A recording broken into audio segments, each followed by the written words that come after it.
Welcome back to Dead Good Book Reviews. I'm Judith and you're watching another episode of Overbooked, the series where I talk about every single book on my shelf because I have nothing better to do with my free time. Today we are talking about Amanda Foody's Daughter of the Burning City.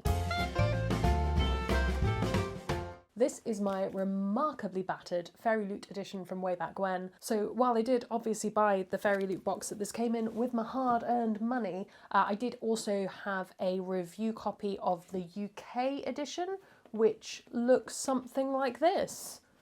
Thank you, editing Judith. This is just not gonna... It's not happy, it's been dropped in the bath, I'll confess. Regardless of where books come from, nothing is influencing my opinions, nobody's paying me to talk about books. All thoughts are my own, however coherent they may be. This is a standalone YA fantasy that originally came out in July of 2017, so a bit of a throwback at this point. I'm pretty sure it was Amanda Foody's debut. Amanda Foody is a Boston, America-based author who has also written She's written some middle grade and also there's another YA series that starts with Ace of Shades. I think that's part of a series called The Shadow Game. I've read the first 2 books of that. I wasn't super fussed about it, but I have hung on to this book. The Gomorrah Festival is the smoke-surrounded circus city in which our main character Serena lives and works. As the only illusion worker born in centuries, Serena entertains the guests at the circus with her illusions, who are also her friends. It's a circus freak show to rival all others. Serena always believed her illusions to be just pretend, until one of them is murdered. Her quest to discover the culprit leads her to gossip worker Luca, and from there into the more sinister corners of the festival. But Serena's illusions are still being targeted, and she still doesn't know why. The biggest takeaway from this book is a classic one for me. It was the atmosphere. This book has atmosphere in spades. We've talked before about how atmosphere is one of the most important things for me to love a book. It has to have atmosphere, and I think that's doubly so when you're creating a circus setting, just because I really want to feel like I'm there. I love the way that the smoky, really sinister feeling of the Gomorrah Festival is contrasted with these like little pockets of home and these pockets of joy and hope that Serena finds within this setting. It's definitely something that's helped by this US cover, the kind of smokiness of it. You definitely get a feel for it more, I think, than the UK. Regardless of covers, I definitely really felt like I got an idea of what this was trying to convey. I could see it in my mind, which doesn't always happen. It's a really cool idea for a book as well, I have to say. The idea of a murder mystery where the victims are not necessarily real is something very cool to me, and I hadn't read anything similar to that when I first read this. One of the things this book has that definitely add to that are these kind of serial killer sketches throughout the story, so you get a sense of who might be next in line, which feels like a very classic murder mystery tool, giving that foreshadowing to the reader, but the main characters are still blissfully unaware. Not only does that help build tension, but it also helps you to visualise these illusions, who are quite unusual, so it's good to have a proper visual cue for, oh, that's what they're talking about when they say he's covered in spikes, for example. I love a mystery, so combining that element with fantasy is always going to work for me. I did like the romance elements of this book for the most part. I think that it feels a little bit tacked on. Now, I'll confess, I haven't read this since I think August of 2019,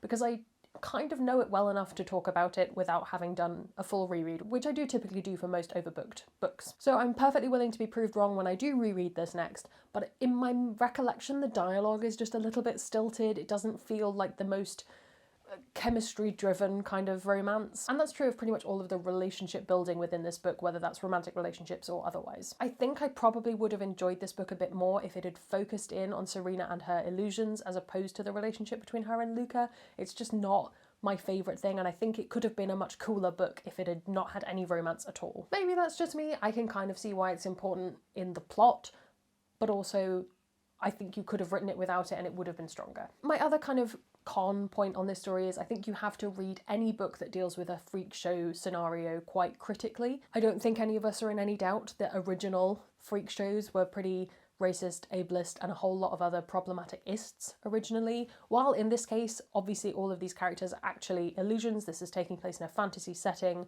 We know this, so it's not a historical freak show in a way that might be explored in other books, but I do think that's something to bear in mind when you read circus stories, is what are the roots of this practice, and is this book being critical of them?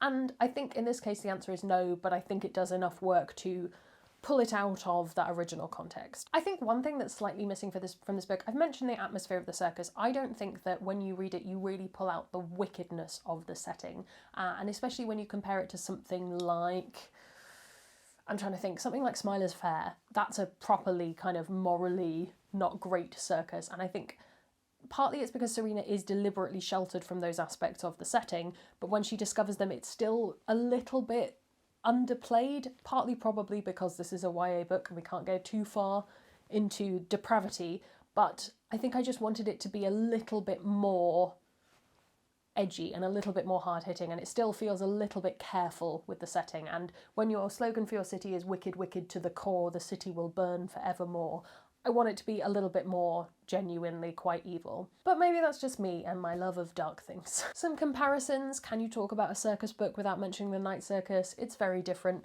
but I always like to bring it up. It's one of my favourites. Adult fantasy mystery, for that kind of whodunit aspect of it. City of Lies by Sam Hawke is one that I recommend quite often. It's one of my favourites also. I also wondered about, from the perspective of YA mystery and that kind of reveal aspect, I wondered about The Graces by Law Eve, which I think yes, that should have an Overbooked review up by now, which I can link. So that might be something to explore if YA is your thing. As I may have said at the start, this is my favourite Amanda Foody book I've ever read, to the point where I was actually quite bummed out by when I read Ace of Shades, because it just did not live up to my expectations because I loved this book so much. Do I think Daughter of the Burning City is perfect? Not by any means, but I think I'm so obsessed with this idea and the setting that I can kind of wash away any of my more craft-based qualms. I think if this is something that's on your radar, or you are actively seeking out more circus-based books, for whatever reason, I don't know why you would be, but if you are, this is certainly one I would recommend. At the very least, it's an interesting plot idea, which will be a good conversation starter for you. Comment below. I'm pretty sure I've read every circus-based book out there that I ever want to, but if there are others that I have not yet read,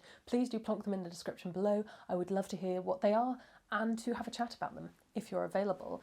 While you're down there commenting, you can also subscribe. It makes me feel loved and appreciated, and if you fancy it, you can also follow my social media. That's all linked below. That's all from me, and I will see you in the next one. There's gonna be some bloopers now. This